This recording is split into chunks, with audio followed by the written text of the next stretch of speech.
todo o nosso compromisso para contigo, Senhor. E eu peço as tuas bênçãos sobre nós nesta noite, Senhor. Que tu venha nos ungir com o teu Santo Espírito, Pai. E que a tua palavra nesta noite, ela seja esclarecida através da presença do Espírito Santo que está conosco, Pai. O teu Santo Espírito que tem nos inspirado, Pai, tudo isto que nós estamos fazendo, Senhor. Tu sabes que isso não é vontade humana, isso é a tua vontade para conosco. E queremos também abençoar, Senhor, todos aqueles que estão fazendo parte desse trabalho, Senhor, que estão fazendo parte desse curso, que estão estudando, que estão se preparando para levar a tua palavra com sabedoria, com graça, com unção de Deus, para os grupos de crescimento, para as reuniões em família, Senhor. Que uma unção especial esteja sobre cada líder auxiliar, cada discipulador, cada anfitrião, Senhor, e cada membro do sistema familiar nessas reuniões, Senhor. Que o teu Espírito Santo esteja ali atuando, fazendo coisas tremendas nas vidas daquelas pessoas que estão ali, Senhor, ouvindo a tua palavra, participando, Senhor, aleluia, do crescimento, tanto do crescimento espiritual, Senhor, como do crescimento da sua igreja. Pai querido, se conosco, como tem sido todas as quartas-feiras, Senhor, quando ministramos a tua palavra, Senhor, e que a tua presença esteja realmente real nas nossas reuniões. Eu te agradeço isso, Pai Santo, em nome de Cristo, teu Filho amado, e pela comunhão do teu Santo Espírito. Amém. Amados, hoje nós iniciamos o segundo ciclo. Eu quero já que vocês folheiem aí o segundo ciclo. Na página de número 1, nós vamos dar início. Acontece o seguinte: o primeiro ciclo é tudo aquilo que nós já vimos. O material, ele vai servir como auxílio, ele vai ser muito bom para auxiliar em algumas dúvidas que vocês tiverem, não é? Mas na verdade nós vamos nos prender no segundo ciclo, que é o ciclo médio. Ele traz uma outra visão de tudo aquilo que temos visto, traz uma outra visão, amém? Ou seja, vocês que estão com seus grupos, deram o primeiro ciclo, passaram tudo aquilo para as pessoas. Agora vocês vão ter na mão de vocês esse material, o segundo ciclo, e através desse material é que vocês vão passar para as pessoas, amém, irmãos? Então aí na página primeiro, na página número 1, aí, o tabernáculo à luz de Romanos. O tabernáculo é a história divina da salvação desenhada no Antigo Testamento. A carta aos Romanos retrata a realidade dessa tipologia para uma vida plena em Cristo Jesus. Então, de forma introdutória, ela é semelhante ao nível 1, ou primeiro ciclo. Os sacerdotes ministravam à sombra da cruz. O número 1 diz: o tabernáculo à luz de Romanos. Vamos ler. O tabernáculo é a história divina da salvação em forma de ilustração. História que se iniciou no Antigo Testamento e se estendeu nas escrituras subsequentes com as mesmas imagens. Não obstante, o tabernáculo não é uma imaginação, é o esquema divino do plano da redenção, de projetos e especificações para a sua concretização no passado, no presente e no futuro. O tabernáculo, ele é a base de tudo aquilo que Deus quer ensinar para a humanidade com respeito à redenção. É a forma visual de Deus mostrar o espiritual. Já que praticamente ninguém pode ver o espiritual, então Deus trouxe em forma de figuras. Tudo aquilo que é espiritual, Deus traz para nós em forma de figuras, para que a gente entenda como o projeto, como o propósito de redenção foi desenhado por Deus. Como vocês veem, o templo de Salomão foi feito à base do tabernáculo. O templo de Salomão, ele não é maior do que o tabernáculo. Ele foi feito como base o tabernáculo. É tanto que a maioria dos objetos era do tabernáculo. Outro exemplo, a tenda de Davi, que nós chamamos o tabernáculo de Davi, que na verdade era uma tenda onde a arca estava colocada, não é maior do que o tabernáculo em si, é uma extensão dele. É bom a gente já ter essa ideia já na nossa cabeça, é uma extensão dele, e a gente vai ver até que possamos estudar o nível superior, que é o terceiro ciclo. No segundo parágrafo diz assim: mas a carta aos Romanos também é a história da salvação e a luz do axioma que afirma que coisas iguais a uma mesma coisa são iguais entre si. Então, Romanos é como se fosse o tabernáculo. É como se fosse o tabernáculo. É a forma de explicar, de entender o tabernáculo, entender as figuras espiritualmente. Romanos, que vamos estudar a partir de agora. Não nos surpreendemos que descobrimos que a mesma estrutura é comum a ambas. De modo muito notável, a carta aos Romanos segue as linhas de desenvolvimento a que o tabernáculo obedeceu. Essa correspondência é coisa muito admirável e iluminadora. É mais nessa correspondência achamos uma chave infalível dada pelo Espírito Santo para a correta interpretação e para o sentido divinamente planejado nos ensinamentos da carta.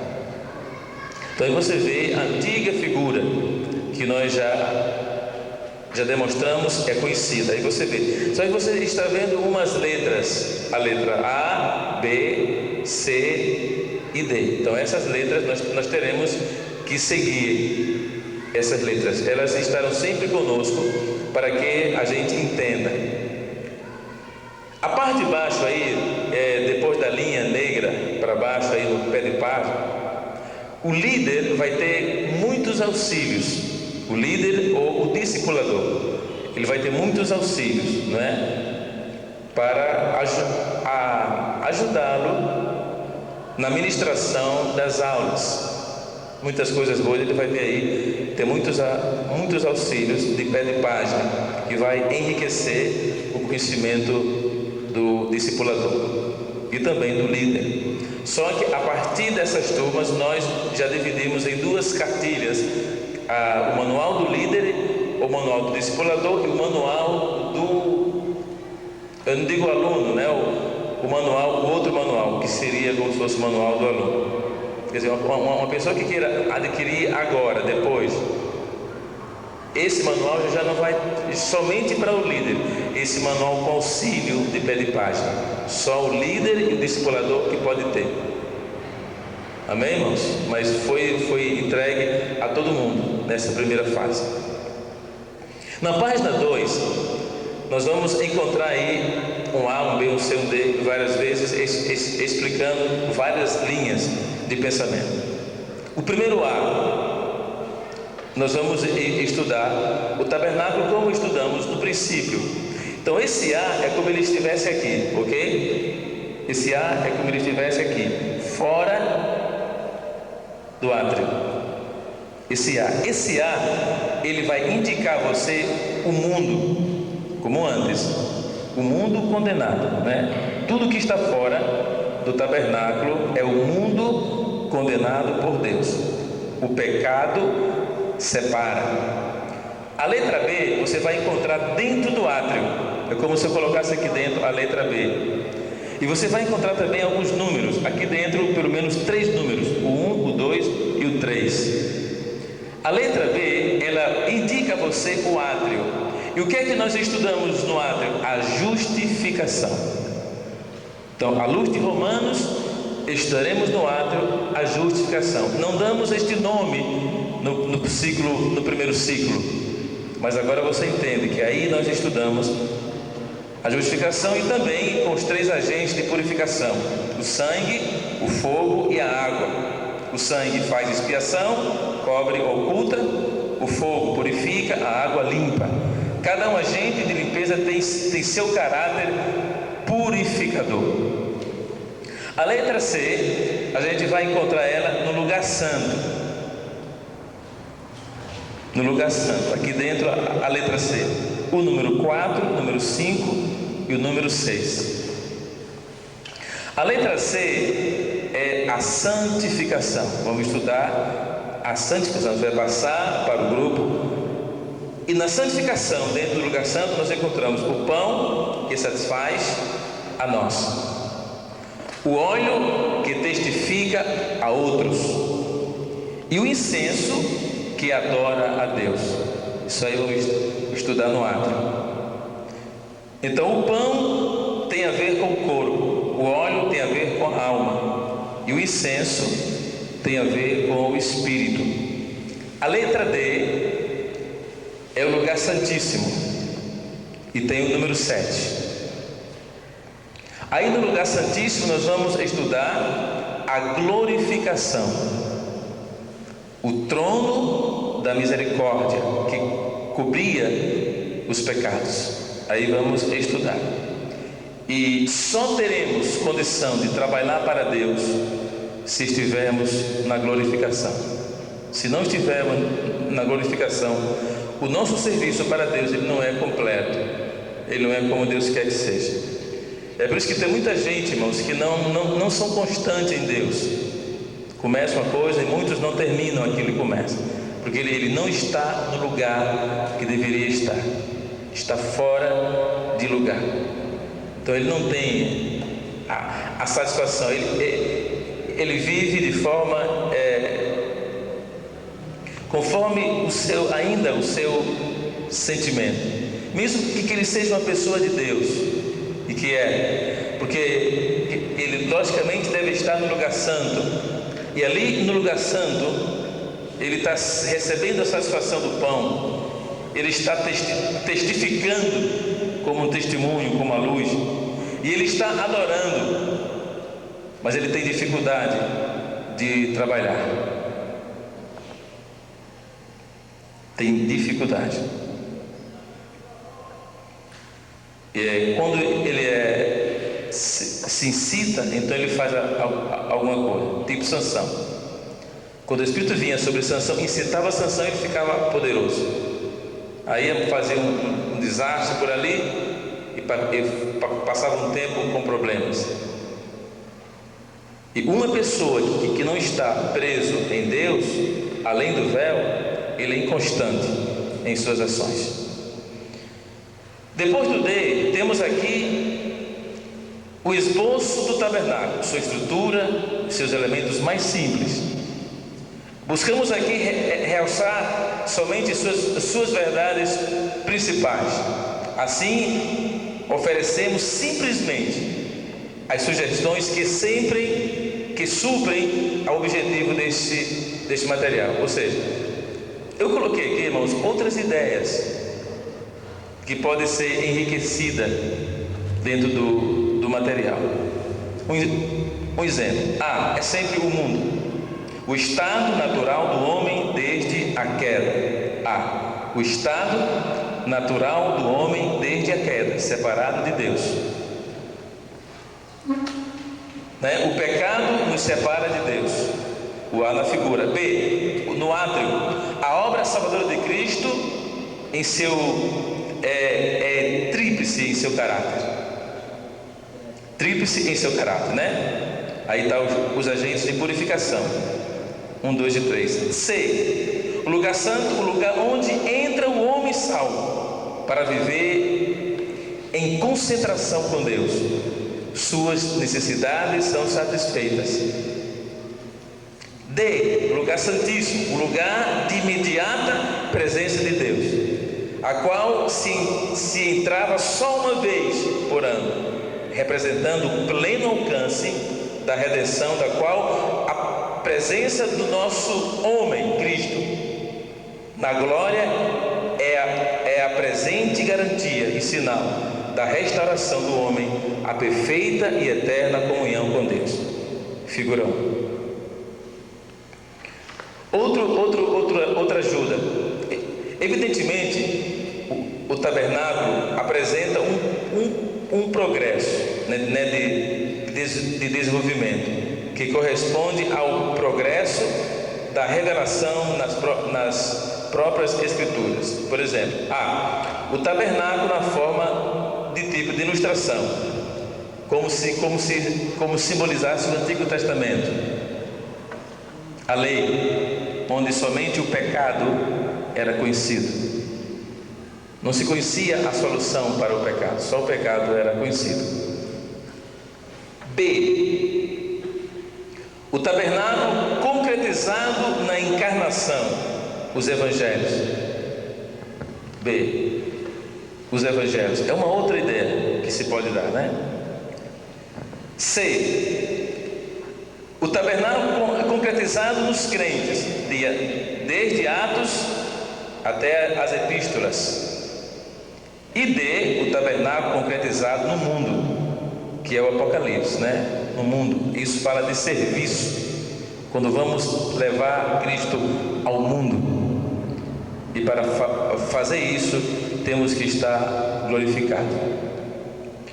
Vamos entender mais sobre isso. Mais uma ideia. De novo, vemos que evidentemente o tabernáculo apresenta uma ilustração do progresso da experiência humana, semelhante ao das doutrinas que incorporam tal experiência em exposição formal. O nosso estado exterior no mundo, a condenação debaixo do pecado.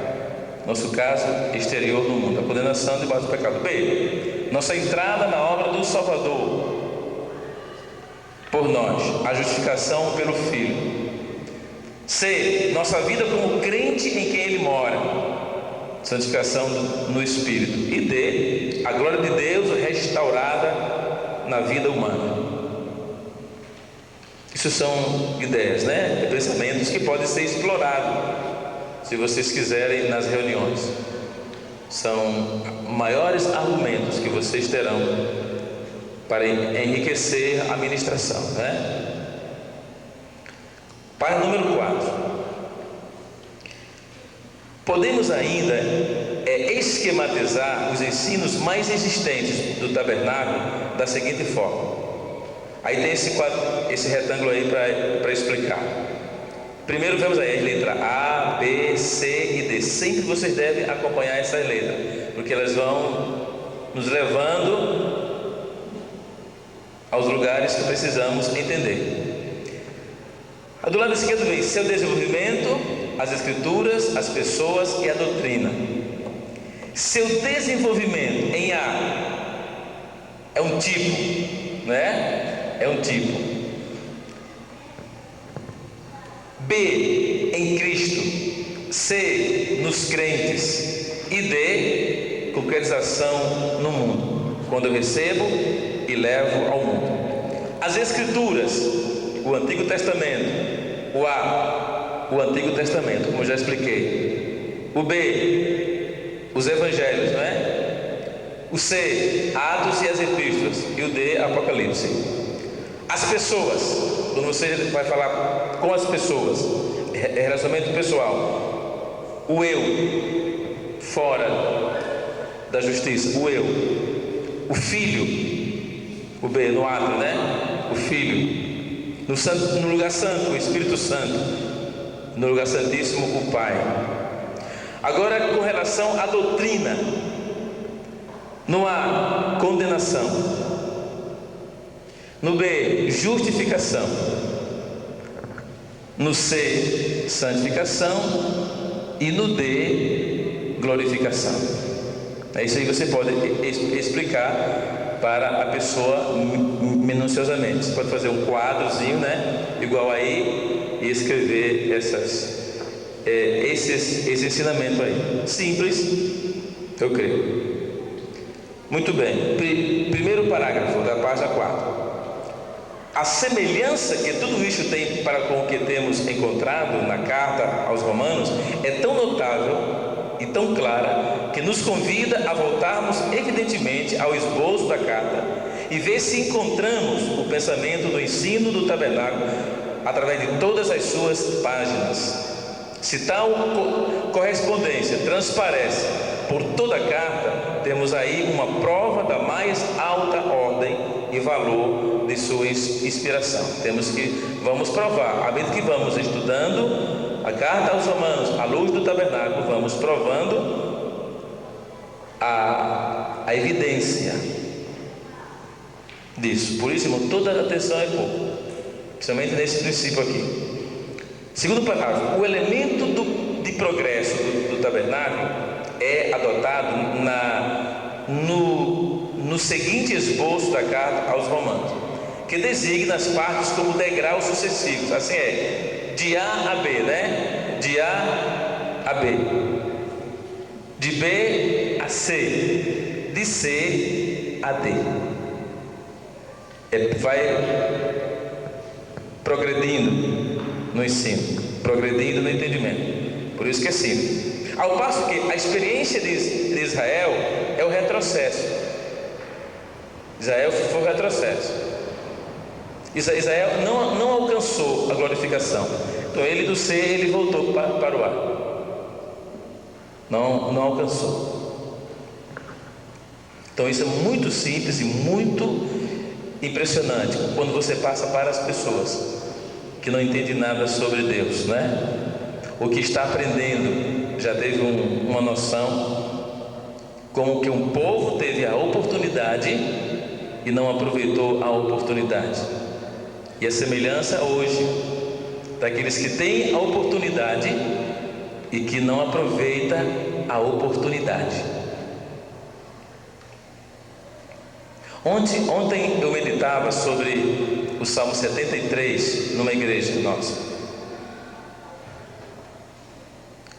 E é impressionante quando você medita no Salmo 73 e você vê Asaf, é o Salmo de Asaf.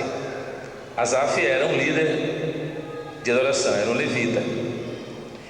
Mas no Salmo 73, Asaf mostra um momento muito difícil da sua vida. Finalmente ele disse: certamente o Senhor é bom para com Israel e para com os limpos de coração. Então ele reconhece o que Deus representa para a nação e para os limpos de coração. Aí, em continuidade, Asaf é um exemplo tremendo daquelas pessoas que estão no lugar errado. Então Asaf disse assim, quanto a mim, verso 2, porém, quase me resvalaram os pés. Pouco faltou para que se desviassem os meus passos, pois eu invejava os arrogantes ao ver a prosperidade dos perversos. O que ele fez, Asaf? Ele começou a observar os ímpios, como prosperavam, como eram abençoados, né, na mente dele. Tinha comida, comia churrasco todo dia, peixe 2 vezes por semana, carro, né, moto, tinha tudo. E ele olhava para isso e ele começou a se desviar. O verso dele diz: pois eu invejava os arrogantes ao ver a prosperidade dos perversos. Para eles não há preocupações, o seu corpo é sadio e nédio. Não partilham das canseiras dos mortos, nem são afligidos como os outros homens. Daí a soberba que os cinge como uma cola, como um colar, e a violência que o envolve como um manto. Faz tudo que não presta e são abençoados. Até na morte lá está uma festa. Eu que sirvo a Deus, e eu que sou fiel a Deus, eu que vou para a igreja, eu que oro, eu que adoro, eu vou me desviar. Asaf disse, porque melhor é ser ímpio. Quantos crentes pensam dessa forma? Não é? Vai para o mundo. Asaf teve esse desejo tremendo. Diz, quase me resbalei. Eu entendo, é como Asaf pensasse que debaixo do pé dele tivesse uma casca de banana. Era essa a ideia dele. Diz, quase. Os olhos saltam-lhes da gordura, do coração brotam-lhes fantasias, montejam e falam maliciosamente, da opressão falam com altivez, contra os céus desandam a boca, e a sua língua percorre a terra. Mas no verso 16, ele diz, em só refletir, para compreender isso, achei muito pesada a tarefa para mim, ou seja, me perturbei.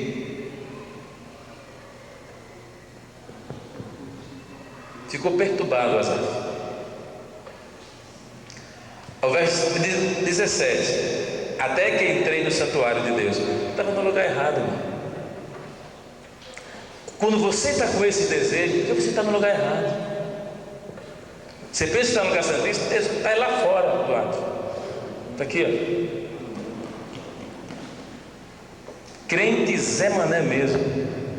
Recebeu tantas bênçãos de Deus e agora quer ser igual ao mundo. Fazer as coisas do mundo. Acha bonito como o mundo age, como o mundo fala, como o mundo faz, como o mundo anda. Aí quer fazer igual. Aí o que foi? Graças a Deus que Asaf resolveu voltar para o santuário. Aí ele diz, até que entrei no santuário de Deus e atinei com o fim deles. Mas não tem jeito. Asaf era um adorador, então ele estava no lugar errado, irmão. Adoração traz tudo aquilo que você quer, que você precisa, que você deseja. Está na adoração, preso nela. Quando você começa a liberar isso, Deus começa a abrir as janelas do céu sobre você. O problema é que nós ainda não aprendemos a adorar. Não aprendemos. Aprendemos a fazer muitas coisas. E às vezes são coisas boas, mas não nos traz bênção. Tem coisas boas que a gente faz, somos crentes, mas não nos traz bênção. Não, irmão, eu quero adorar, mas eu quero um violão, uma guitarra, uma sanfona, um órgão de cauda. Não dá, como é que eu vou adorar se não tem canção? Quando Abraão foi cultuar com Isaac, só ele e Isaac, lá no Monte Moriá, deixou os servos embaixo e disse que eu e Mancebo vamos, adoraremos e voltaremos. Ele foi adorar. Ele não levou uma orquestra. Não levou harpa, levou nada. Ou levou? Não. Pode ver o texto. Não levou nada. Mas ele adorou a Deus ali. Ou não adorou? Adorou. Ele fez um culto, ele e Isaac cultuaram a Deus. Toda aquela expressão de Abraão e Isaac era a maneira de adorar. Eu tenho dito, não se adora a Deus e fica limpinho. Se você vai adorar a Deus mesmo e não brotou uma gota de suor, é porque você está no Polo Norte e não sabe. Frio, 40 graus abaixo de zero, você não sabe. Aí não tem como suar. Não tem jeito. Não adianta. Você pode ver qual foi a ação deles. Subiu um monte. Imagina subir um monte, irmão. Manhãzinha já. Não cansa não, né? Sobe aqui a serra. Dá aí uns 500 metros. Igual que eu, cansa na hora. Cansa, sim ou não? Você esforça. E Isaac junto ali. Isaac fazia parte do culto, preparando o ambiente para Deus se manifestar. Não foi assim? Preparando o ambiente. De repente, papá, lenha tudo. Aí Isaac falou assim e disse: pai, cadê carneirinho, cadê ele? Aí foi ali que originou a frase de Jeová Jireh. Aí Deus disse, Abraão disse para Isaac: Jeová Jireh, meu filho, Deus proverá para si um cordeiro. Isaac não teve nenhum problema, ele estava adorando a Deus, não é? Preparando o ambiente para Deus se manifestar. E Deus se manifestou, irmão. Quando Isaac se colocou na posição que tinha que se colocar, em cima da lenha, e Abraão pegou o cutelo para imolá-lo, Deus disse: Abraão, Abraão,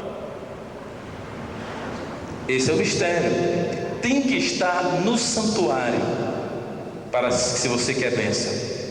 Agora, se você quer viver no mundo, olhando as coisas do mundo, fofocando, maledicente, né? Usando a mente para o diabo, olho para o diabo, lábios para o diabo, você vai ser um miserável sempre, um crente miserável, a vida inteira. Não vai prestar nunca para Deus, e nem para você, nem para sua família, nem para a sua herança. Quem que vai querer ser uma droga de crente assim?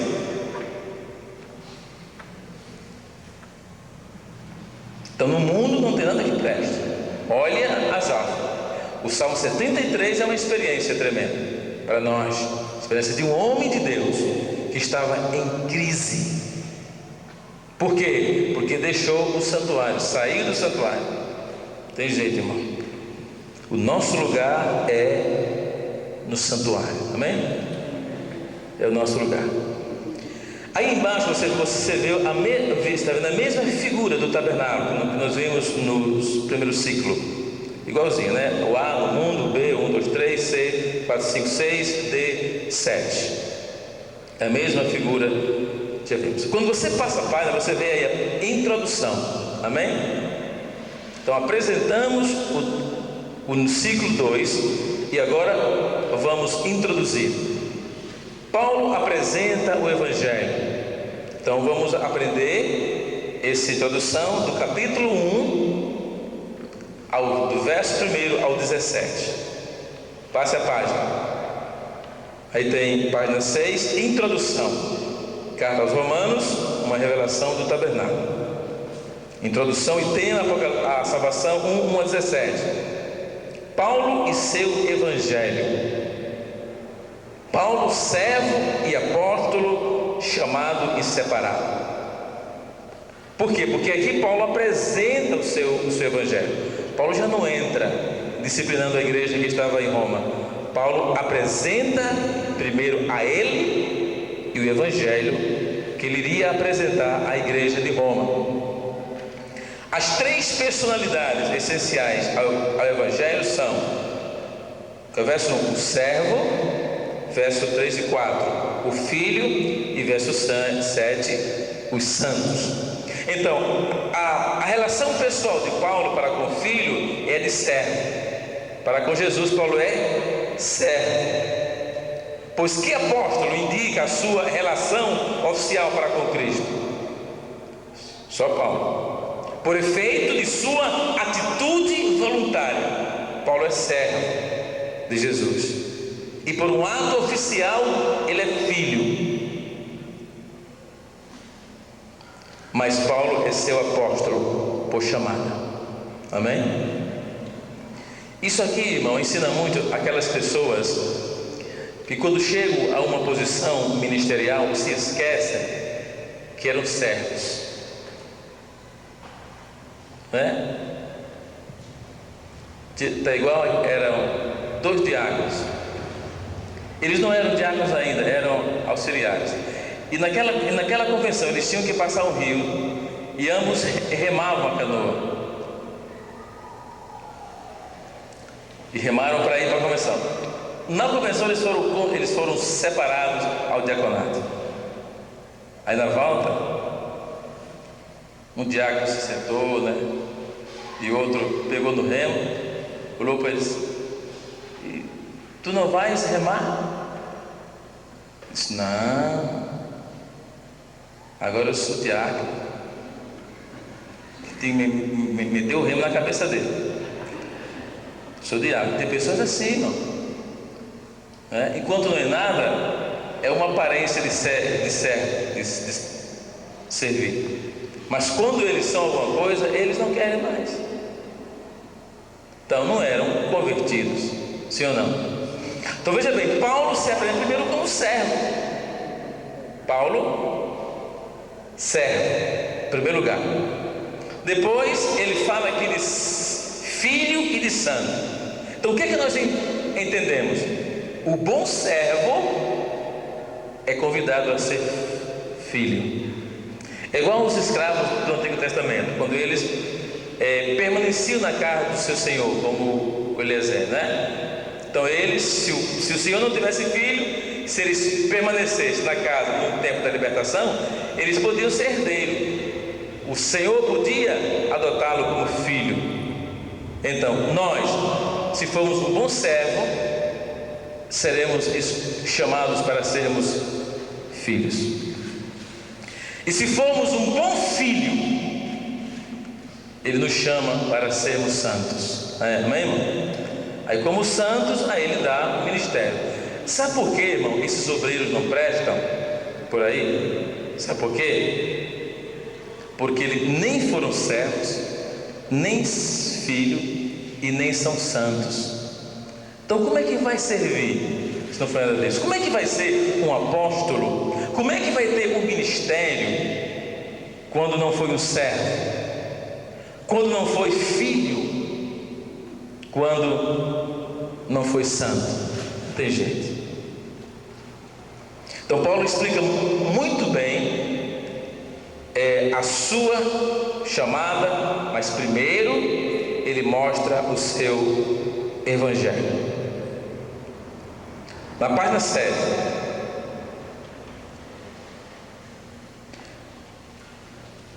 o evangelho por ele expressado está nos versos de 1 a 7.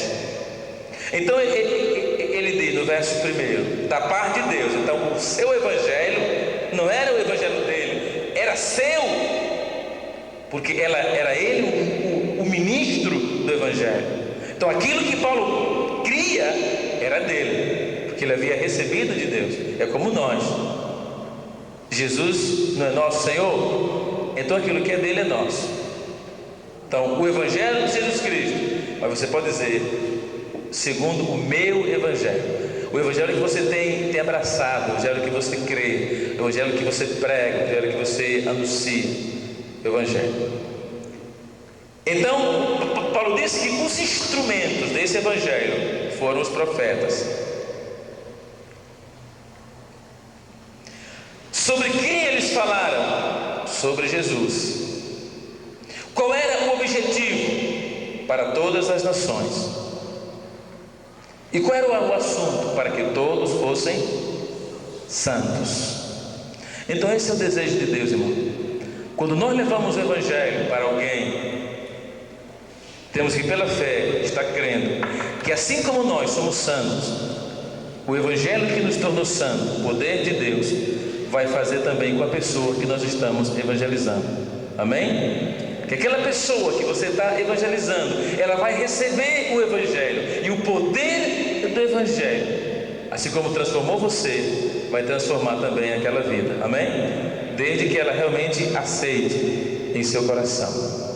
Então temos que pregar sempre com fé. Se você vai pregar, irmão, sem crer naquilo que você está pregando, você está agindo neciamente, é tempo perdido. Você tem que crer. No momento em que você começa a lidar com uma pessoa, levando o evangelho para ela, creia que aquelas palavras poderosas entrarão em seus corações, e essas palavras de poder farão um milagre naquela vida. Amém? Paulo e seus leitores, está no 7 ao 15. O desejo especial de Paulo para com os romanos, aos quais nunca vira, pode ser resumido nesses termos. Dos versos 10 a 12, o objetivo, qual era o objetivo de Paulo, né? É para que todo mundo escutasse. No verso 13, Paulo mostra um obstáculo, ou alguns obstáculos. A gente pode ler Romanos 1 e verso 13. Por favor, abra sua Bíblia e vamos ler.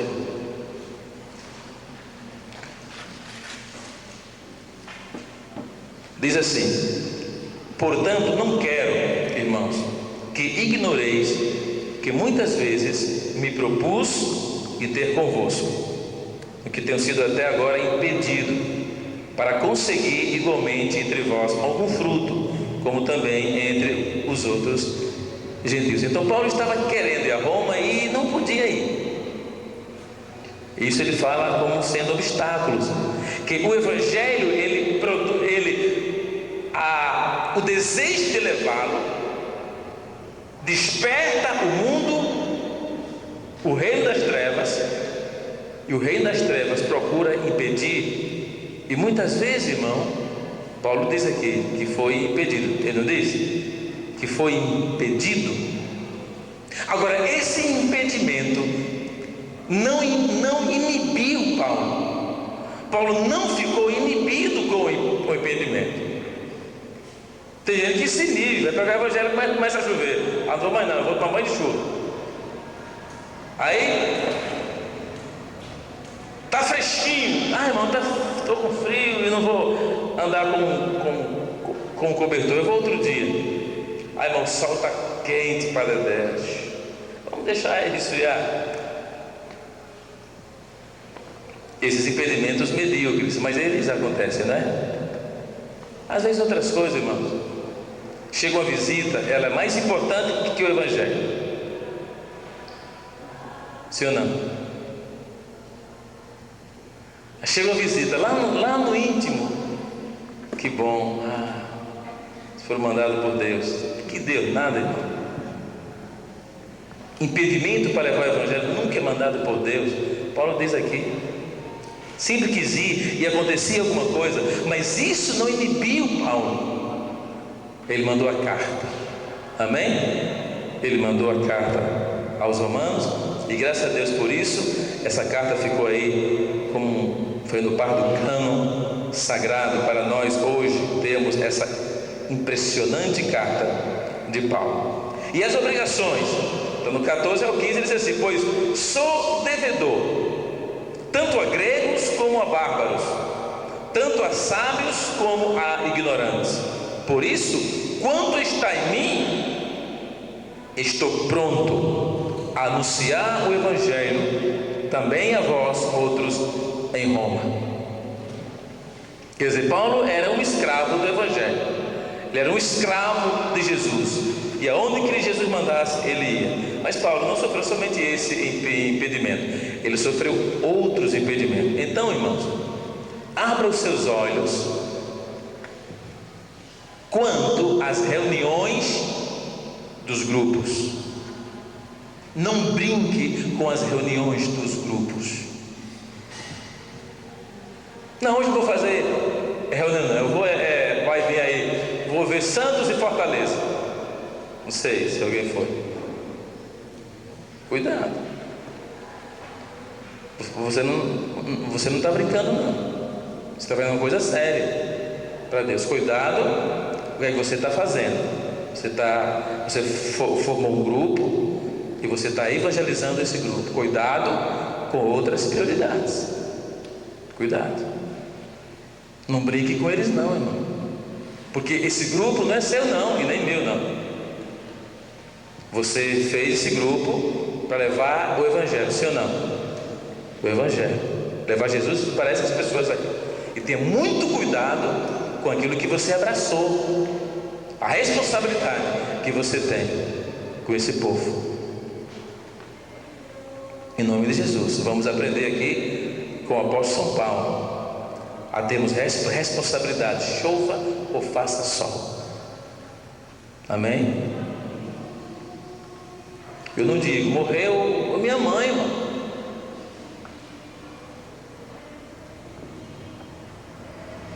Você é o líder, tem um líder auxiliar, tem um discipulador e tem quem mais? O anfitrião. Seria um pecado você não ter uma reunião, porque você líder não vai estar. Estão me ouvindo, irmãos? Não tem porquê. Porque tem você é o líder, tem o líder auxiliar, tem o discipulador, que às vezes não é você, e tem um coordenador, que sou eu. Pastor, não tem ninguém, eu preciso fazer o grupo, e morreu o meu avô, bisavô, a minha avó, minha mãe, morreu. Aí eu vou lá. Aí eu vou lá dar aula, eu vou lá para fazer parte do grupo. Amém, irmãos? Ou pegamos uma pessoa para ir lá, uma pessoa do grupo que está fazendo. Mas, por que eu digo isso, irmão? Tome com seriedade aquilo que você abraçou, porque não é teu, é de Jesus Cristo. Amém? Não tem nada mais importante que o seu grupo, do que suas vidas que você está tratando. É a mesma coisa, irmão. Um exemplo: qual era a mãe que deixaria o filho em casa sozinho? Tu é?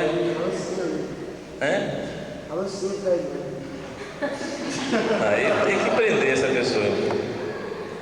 Isso dá cadeia. Porque ninguém faz isso, dá cadeia.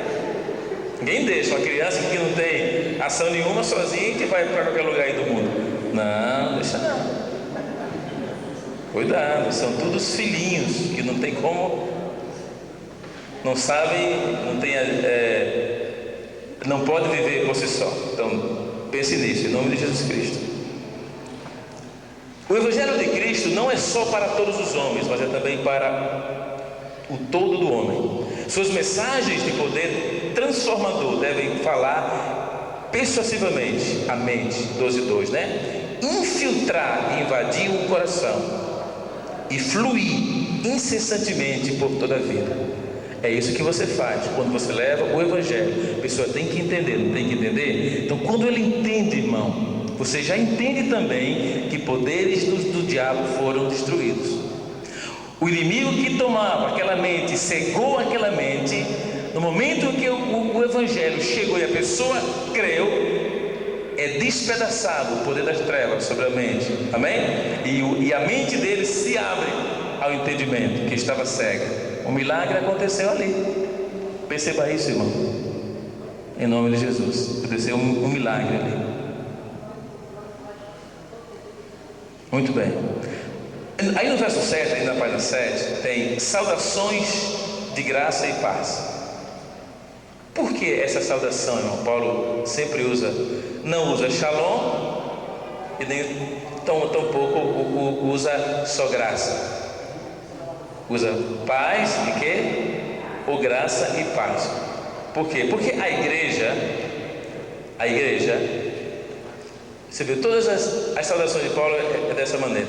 Porque as igrejas eram compostas de judeus e gentios. Então, os judeus conheciam uma saudação, Shalom Adonai, ou Shalom. E os gentios não conheciam essa saudação. Como eles foram alcançados pela graça, então quando Paulo escrevia para eles, que era uma igreja composta de duas etnias, judeus e gentios, então Paulo saudava os dois grupos, a graça e paz. Essa é a nossa saudação, né? Só que nós, assembleanos, saudamos como os judeus, a paz do Senhor, ou seja, Shalom Adonai. Isso é a paz dos judeus, né? Vamos dizer, isso é a paz dos judeus. A nossa paz deveria ser qual? Ou a graça, né? Ou a graça, já que somos gentios, a graça. Mas como grupo, naqueles lados podia ter judeus, então graça e paz. Porque se eles dessem só a graça, não alcançava os judeus.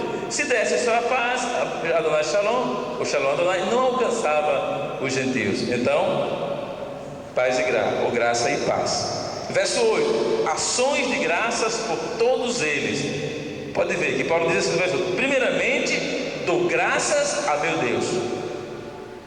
Agradecimento, né? Mediante Jesus Cristo, no tocante a todos vós, porque em todo mundo é proclamada a vossa fé. Irmão, eu acho impressionante a simplicidade do Evangelho. Não é? Vê, Paulo, quando ele ia orar, e quando ele se lembrava dos romanos, ele agradecia a Deus. É o que ele diz, ó. Ele agradecia a Deus. Primeiramente, dou graça ao meu Deus, mediante Jesus Cristo. Pai, te dou graças através de Jesus para com os crentes de Roma, porque em todo mundo, Pai, se conhece a fé deles. Aonde chegava, eles falavam sobre a fé dos romanos, os crentes de Roma. Você viu o que Deus está fazendo em Roma? Você viu como é que Deus está movendo a igreja de Roma? Eram crentes verdadeiros, irmãos. Então Paulo disse: eu dou graças a Deus através de Jesus Cristo, porque a vossa fé é proclamada em todo o mundo. Se a gente chegar um dia a isso, irmão, não é? Que a gente recebe uma carta de alguém e diz assim: eu dou graças a Deus através de Jesus Cristo, porque a fé da igreja de Mananguape tem chegado a todo mundo. Era isso que acontecia com os crentes de Roma.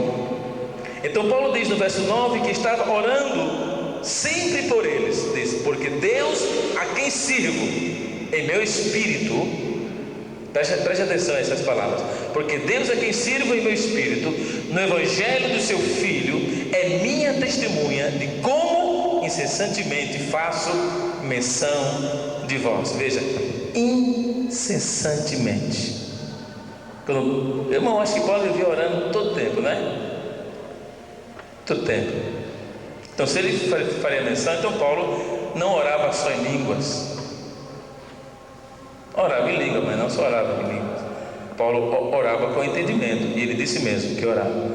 Quando estava em público, orava com o entendimento. E aqui vemos Paulo orando, intercedendo pela igreja de Roma. E nós deveríamos ser assim também, irmão, incessantemente, orando pela igreja, orando pelo irmão que está com uma necessidade, orando por nossos obreiros, orando pelos líderes de grupo, orando pelos líderes auxiliares. Está ligado no Senhor, amém?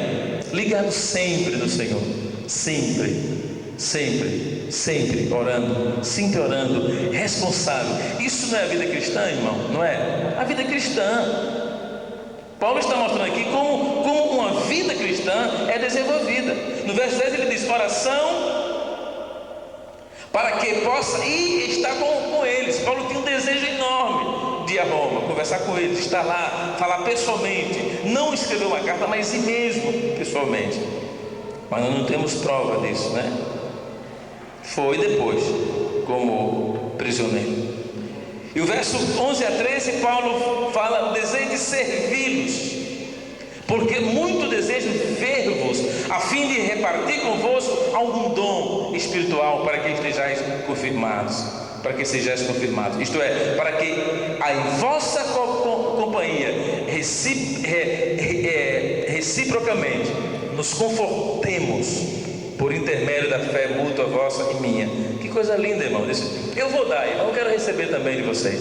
Então a gente vai trocar o dom de Deus, a gente vai ministrar um ao outro, né? A gente vai ser abençoado. Era esse o desejo que Paulo tinha. Irmão, isso hoje é uma utopia, não é não? Chega assim para o céu e dizer: irmão, por favor, irmão, né? Assim, chega assim para o céu e diz: ô irmão, ora aqui por mim, por favor, ora aqui. Mas tem que ser uma bênção, né? Pode ser qualquer pessoa, não é verdade? Agora, onde é que está? Irmão? Esse tipo de gente que a gente pode fazer isso. Mas nós estamos nos preparando para isso, irmão, para que nós nos ministremos uns aos outros, amém? Porque aqui é uma coisa assim, às vezes eu peço que alguém me ajude orando por os irmãos, e tem pessoas que não querem, olha assim, aí sai de perto, né? O irmão persegue, sai de perto. Eu sei, você não pode deixar que qualquer pessoa põe mão sobre a sua cabeça. Mas nós temos homens e mulheres de Deus aqui, irmãos. Amém? Nós temos. E nós temos que nos deixar, você com essa vida, deixa que a pessoa ministre sobre você uma bênção de Deus, né? E creia que aquela bênção vem sobre a sua vida. Seu dever para com todos os homens, verso 14 ele disse: pois sou devedor, né? Tanto a gregos como a bárbaros, tanto a sábios como a ignorância. Então aí você vê toda uma introdução do apóstolo Paulo, ele apresentando o seu evangelho. Verso 15: estava pronto para pregar-lhes o evangelho. Sua convicção sobre o valor do evangelho para todos os homens. Verso 16: inspira Paulo na declaração do seu tema, nos versos 16 e 17. Ele diz assim: pois não me envergonho do evangelho, porque é o poder de Deus para a salvação de todo aquele que crê, primeiro do judeu e também do grego, visto que a justiça de Deus se revela no evangelho, de fé em fé, como está escrito: o justo viverá por fé. Quem é justo aqui? Custou. Pode custar não. Quem é justo? Se for outra para você, já vai. Amém? Pode esperar não. Eu acho que o pensamento negativo já é negativo em Deus. Jesus te justificou. Amém? Te justificou. Não dê valor, não guarde, mas não dê valor a nenhum tipo de pecado. Confesse-o ao Senhor. Sois um justificado em Jesus Cristo. Nunca tenha dúvida disso, porque essa dúvida te leva à inércia, te leva a não fazer nada para Deus. Não, eu não tenho condição não, irmão. Isso aí é para fulano e tal. Então, se não é para você, irmão, ou você se converte, ou tem que dar um jeito na sua vida. Ou se converte mesmo, né? Se torna útil, ou vai ter que dar um jeito na vida, porque a pessoa vive a vida toda, irmão, como Asaf, né? Salmo 73, querendo as coisas do mundo, desejando as coisas do mundo. É por isso que às vezes entra coisa na cabeça e a pessoa se prende com aquilo ali. Não, eu não tenho capacidade, eu não posso fazer. Não é? Eu louvo a Deus, irmão, que todos esses líderes que eu escolhi para liderar um grupo, nenhum me disseram que eram incompetentes, que não podiam fazer. Teve alguns que não puderam por causa do próprio trabalho deles, né? Mas não porque não tinham capacidade, não porque eu não posso, porque isso aí é para fulano e tal. Não, graças a Deus por isso. Todos estiveram prontos ali, dispostos a fazer algo para o Senhor. Glória a Deus, não é? Então, do 16 ao 17, Paulo fala sobre o Evangelho de Cristo, né? Ele diz que fala sobre o seu poder, que é o poder de Deus, seu propósito, salvação dos homens, seu alcance para todo aquele que crê, sua universalidade para judeus, gentios e para toda a raça, etnos, de onde vem a palavra etnia, todo tipo de gente, todo grupo humano. Onde estiver um grupo humano, o Evangelho já foi enviado para aquele grupo. Amém, irmão? É por isso que quando ele chega e é ministrado o Evangelho, o poder de Deus alcança aquela tribo. Amém? Alcança aquela tribo. Irmãos, é impressionante, né? É impressionante. Tem coisas que eu me impressiono quanto o amor de Deus para salvar as pessoas. Quem leu aquele livro Por Esta Cruz Te Matarei, de Bruce Olson, lembra que quando Bruce Olson chegou aos Mutilones, os Mutilones tinham uma profecia. Eles não entendiam como profecia, mas nem também como um sinal profético. Mas eles disseram para Bruce Olson, um dia, quando Bruce Olson reuniu todos eles, cortou uma bananeira, pedaços de bananeira, de tronco de bananeira, né? Cortou e depois partiu no meio assim e abriu assim a bananeira, né? Ficou parecido como se fosse uma Bíblia gigante e aqueles filetes como as páginas da Bíblia. E os Mutilones se impressionaram com isso. Eles disseram: tem uma palavra para a nossa tribo, que o homem branco de olhos azuis viria a nós e trazia um livro que estava escondido numa bananeira e nos falaria sobre o Deus verdadeiro. E tu és esse homem, disse para Bruce Olson. Quer dizer, estava escondido uma profecia naquela tribo, enviada por Deus. Amém, irmão? Isso não é impressionante? É ou não é? É impressionante. E aquela tribo toda, todos os mutilones, que eram canibais, aceitaram Jesus Cristo como Senhor e Salvador, né? Porque havia uma palavra de Deus para aquela tribo. E assim, irmão, para todas as nações. Quem não leu aquele livro, o Fator Melquisedeque, leia aquele livro, irmão, de Don Richardson, um dos maiores missionários vivos ainda, né? John Richardson, que foi missionário em Papua, com 2 tribos de canibais.